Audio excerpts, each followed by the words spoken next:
Okay, so this one is going to be a little bit more challenging. So Nancy has a gazebo that's shaped like a regular hexagon. Well, this is 6 sides.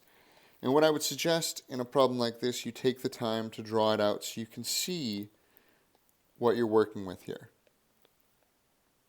So it doesn't have to be perfect, it just needs to have 6 sides to help you visualize it. So each side is 5 feet long. What is the area of the gazebo? Well, right now I don't have enough information to just go ahead and find the area. So what I need to do is I need to think of this split into different triangle pieces. Well, first things first is I want to find my central angle. And in order to do that, that's going to be 360 divided by the number of sides. Well, there are 6 sides, which means that that's 60 degrees. And that's what that is right there. So from here, I need to solve for x, and I'm going to do 180 minus is equal to that 60 plus 2x. We're going to get x is equal to 60, so I can go ahead and fill in this piece and make it 60 degrees. So if I go ahead and redraw my triangle now, I'm going to do just the half of it. Half of the side length is 2.5. I don't know the apothem. This is 60 degrees, which means that this is 30 degrees.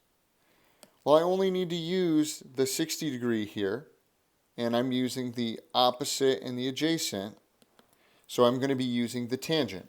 So if you think of so, ka, and toa, opposite and adjacent means that I'm using the tangent here. So tangent of the angle, which is 60 degrees, is equal to a over 2.5.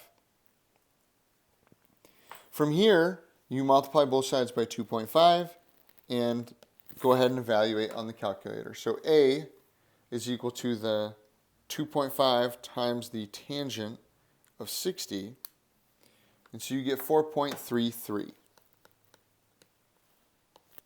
So what I'm going to do is I'm going to do that to find the area of one of these triangles. Well, if that's 4.33 and that's 5,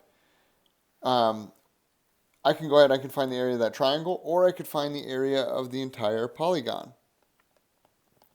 Well, the area in the entire polygon is 1/2 times my apothem times my number of sides times my side length. And I'm going to put that into the calculator. And I end up with getting the area is equal to 64.95. And we got to look at the units here, dealing with feet, so it's feet squared. And that's the area of this regular polygon, or the gazebo in this scenario.